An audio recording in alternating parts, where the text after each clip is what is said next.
Greetings, friends. This is Calabrios, and welcome to my cartel. In around 29 months' time, Floyd Mayweather Jr. will likely quick-step his way into boxing retirement, with the things he cares about, the most firmly intact. Mayweather keeps score on his own success with a two-fisted combination of his bank balance and, the zero at the end of his 44-0 career record. By the sixth fight, $200 million Showtime contract expires, probably sometime towards the end of 2015. But it should remain in healthy order. Boxing's pound for pound king. He wants to give his legacy a long-lasting boost and provide the fight game his loyal fans with desperately needed injections of excitement. So only one legitimate option. That's not Canelo Alvarez. There would be a fight with Andre Ward, widely acclaimed as the second best pound for pound boxer on the planet. A bigger man than Mayweather and an outstanding technician with a record 26-0. Just blemish-free as that held by money. Quote, if I fought Floyd, it would be a great fight, pretty much the best thing you could see, Ward said.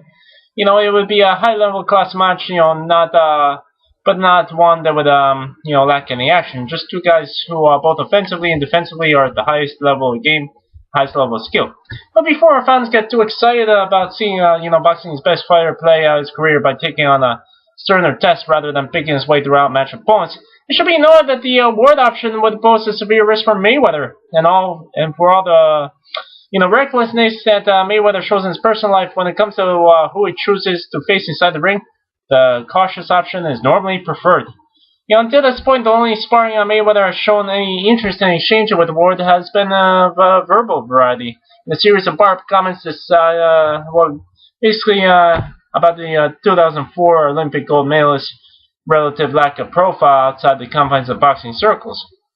But while Ward's awards have a history of ending up in an organized contest billed as grudge matches for PR purposes, evidence suggests that Mayweather will keep Ward at arm's length unless he has a significant change of heart and shift in mentality. The potential upside for Mayweather largely centers around his legacy and his stated desire to be remembered among the eternal greats of the sport. If that need ever becomes more important to him and simply racking up cash and victories, this fight could happen. But to make it happen, Mayweather would have to move up in weight, and even that would still, be facing a significant discrepancy. You see, Ward has fought his entire professional career super welterweight, limited at 168.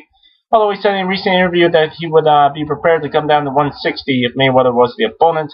However, Mayweather has never gone higher than 154, and for his 2007 split decision victory over Oscar De La Hoya, he'll meet Alvarez on September 14th at catchweight at 152. Given that boxers rehydrate and bulk up again in time between the weigh-in and stepping in the ring later, Ward could be up to 18 pounds bigger than Mayweather if the two actually squared off. Yet greats such as Henry Armstrong and Sugar Ray Robinson, considered by many to be the two best to have ever laced gloves, both stepped into higher categories, moves that did much to further enhance their reputations for posterity.